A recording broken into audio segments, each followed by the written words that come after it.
গোহারা কবি দত্ত দূর হটো, জমি মাফিয়া কবি দত্ত দূর হটো, গোহারা কবি দত্ত দূর হটো, গোহারা কবি দত্ত দূর হটো, মাফিয়া কবি দত্ত দূর হটো, বিজেপি জিন্দাবাদ,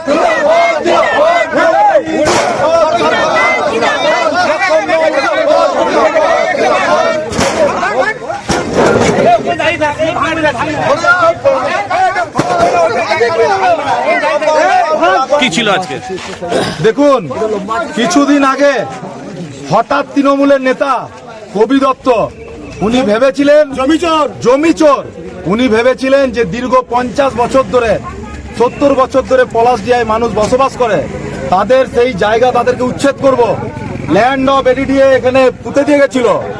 বাংলার আমাদের দুর্গাপুর পশ্চিমের জনগণ এবং পলাশডিহার জনগণ মুখ্যম জবাব দিয়েছে, প্রায় 40,000 ভোটে ওকে গোহারা করেছে লক্ষ্য। আজ আমরা ভোট উচ্ছেদ করলাম, কালকে থেকে মিউনিসিপালিটি তারপর এডিডিএ যে আগুন জ্বালিয়েছিল সব তদন্ত আমরা করব, পাই টু পাই হিসাব নেব। আজকে আপনারা কি করলেন? আজকে এডিডিএ ভোটকে সরিয়ে দিলেন। মানুষকে ভয় দেখানোর জন্য ওরা এডিডিএ এখানে ভোট দিয়েছিল, ভেবেছিল আগামী দিনে প্ল্যান করে জমি উচ্ছেদ করে মোটা টাকা ইনকাম করব, কিন্তু লক্ষণ ঘড়ুই বলেছিল যে বিজেপি সাথে আছে, পাশে আছে, তাই ভয়ের কোনো কারণ নেই। কালকে রেজাল্ট হয়েছে, আজকে ভোট তুলে ফেললাম, কালকে এডিডিএ থেকে সব ঘাট ধরে বার করবো।